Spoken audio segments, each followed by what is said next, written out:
My hands were shaking as I stared at my phone. There it was, a photo of my engagement ring, my ring that had been sitting safely on my finger for 2 years, listed on an online marketplace for $15,000. But here's the crazy part. It wasn't listed by me. It was listed by someone who had never asked my permission, someone who visited my home every Sunday, someone I called Mom. This is the story of how I discovered my mother-in-law's secret plan to sell my engagement ring and the digital trail that caught her red-handed. Let me back up. My name is Sarah, and I'm not the type of girl who cares about expensive things. My fiancé, Marcus, knew this. 2 years ago, on a beach at sunset, he got down on one knee with his grandmother's engagement ring. It wasn't the biggest diamond on the market, it wasn't the most expensive, but it was real. It had history, and it came from people we loved. His grandmother had worn it for 65 years. It survived wars, moves, and family drama. The diamond was 1.8 carats, set in white gold with tiny sapphires on each side. When the light hit it just right, it looked like the ring was glowing from the inside. It was perfect not because of the money, but because of what it represented.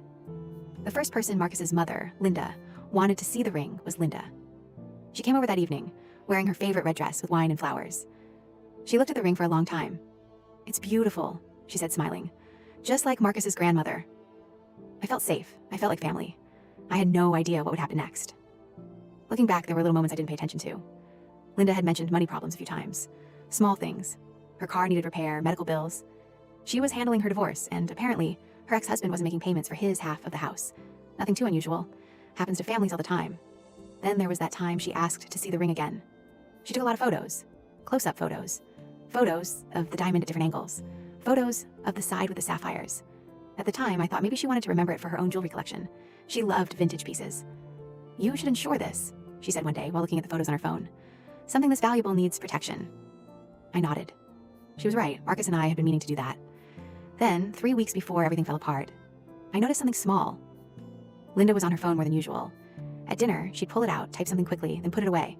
When I'd ask what she was doing, she'd say, "Just checking on some things," or answering an email.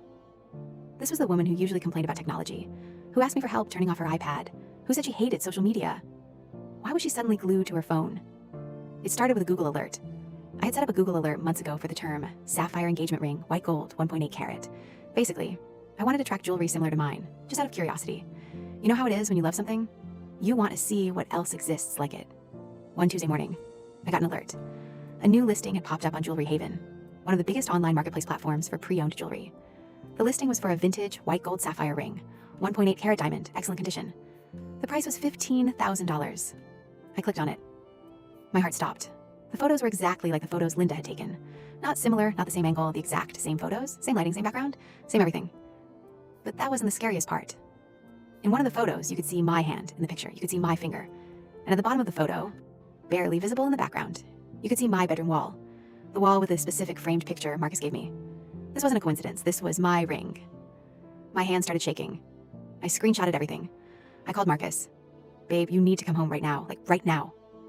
Marcus arrived home in 15 minutes. He looked at the listing. His face went completely still. Then he showed pure anger. The kind of anger you don't usually see from him. "That's your ring," he said. Not a question, a statement. "Yeah, it is. And my mom did this?" We sat down at our kitchen table and started our own investigation. We were going to figure out exactly how this happened. First, I clicked on the seller's profile. The username was J. Linda Antiques. JL, Jessica Linda. Linda's middle name is Jessica. We had found her. But here's where it got interesting. The profile had been created 6 weeks ago. 6 weeks. That meant Linda had been planning this for a while. She created an entire fake account specifically for selling jewelry. She wasn't just having a moment of weakness. She was thinking about this. Planning. Preparing. I clicked on her other listings. There were 7 items for sale. A pair of gold earrings. A vintage watch. Some necklaces. We didn't recognize any of them. Either she owned them, or we didn't even want to think about it. Then we looked at the comments section of the ring listing. One person had written, "Beautiful ring, looks brand new. Do you have the original receipt?" Linda had responded, "It's a family piece that I'm selling to help with the financial situation. The piece is authentic and comes with authenticity information." She was lying. She was saying it was her family piece. She was saying she was selling it because she needed money. Marcus read this and just walked out of the room.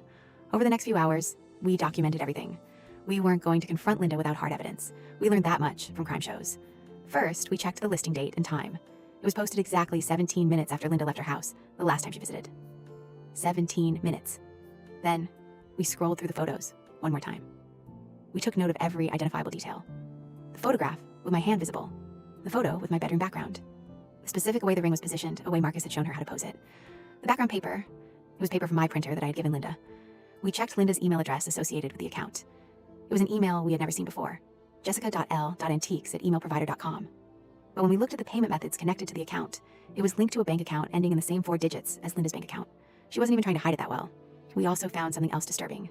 In the item details section, Linda had listed the ring specifications: 1.8 carat diamond, white gold, sapphire accents, excellent condition, no damage.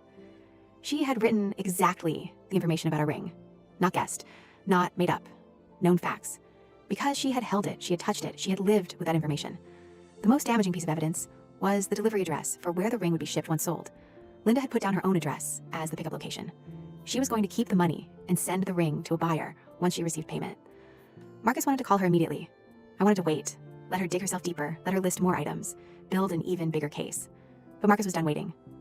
We called a family meeting at our house: Marcus, me, Linda, and Marcus's father. When they arrived, Linda was cheerful. She was wearing the same red dress she wore when she first saw my engagement ring. She brought wine, like always. "Hey guys, how's my favorite couple?" Marcus didn't smile. "Mom, we need to talk about something serious." I watched her face. I watched the exact moment she realized something was wrong. Marcus showed her the listing.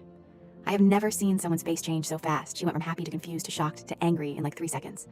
How did you find this?" she asked. Her voice was shaking. "That's not the question here, Mom.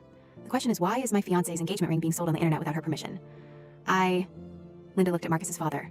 He was looking at her with such disappointment, such hurt. "I was going to put it back," she said quietly. "What?" Marcus said. "I was going to list it, sell it, get the money, and then I was going to buy a replacement ring that looked similar. You would never know." The room was completely silent. She wasn't even denying it. She was explaining her plan like it was reasonable. I found my voice. "You were going to commit fraud," I said. "You were going to sell my ring without my permission and then trick us with a fake one." "It's not fraud, it's theft," Marcus said. His voice was ice cold. "That's my grandmother's ring. Not just Sarah's ring. My grandmother's ring. You were going to sell our family's heirloom because you needed money." Linda started crying. She talked about the divorce, about the medical bills, about how she thought it was just a ring, how she thought we wouldn't care because we had money. We don't, by the way. How she was desperate.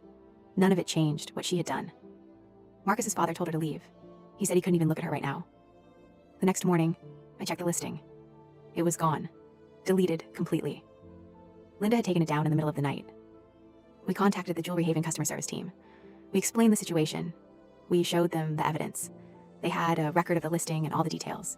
They helped us document everything in case we needed it for legal purposes. Marcus met with Linda 2 days later. Just the two of them. I don't know exactly what was said, but he came home with one decision. He was paying for Linda to see a therapist. He was also making it clear that this was a massive breach of trust. Whether or not they fixed their relationship, well, that's a longer story. It's been a year now. Linda has gone to therapy. She paid back the money she owed Marcus for the therapy sessions. She wrote an apology letter. A real one, not a "sorry you're upset" letter, but a genuine "I did something wrong and I understand now" letter. But Marcus doesn't trust her the same way. I don't either. We don't invite her to our home as often. When she visits, we're polite, we're civil, but we're not the same. The ring still sits on my finger, it still has all the same meaning. But now it also has a different story. It's not just the story of Marcus's grandmother and Marcus's love, it's also the story of betrayal and what people will do when they're desperate. Everyone talks about how important it is to know the people you love, to see them, to understand them. But here's what nobody tells you. Sometimes people you love will surprise you, not in good ways. Sometimes they'll show you a side of themselves you didn't know existed. Linda wasn't a bad person. She was a person in financial trouble making a terrible decision. But terrible decisions have consequences, and they break things that are hard to fix. To anyone watching this who's going through something like this, trust your gut.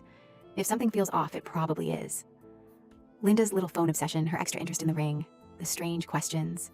I missed all those signs. I was too focused on being a good daughter-in-law to see what was actually happening. Also, document everything. Take photos of your valuables. Keep records. Have them insured. I learned this the hard way. And finally, talk to your family about your possessions. Not in a paranoid way, but in a real way. Explain what things mean to you, why they matter, and that selling them without permission isn't just stealing money.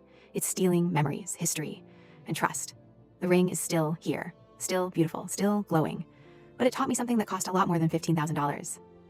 It taught me that family is complicated, and sometimes the people who love you are also the people who hurt you.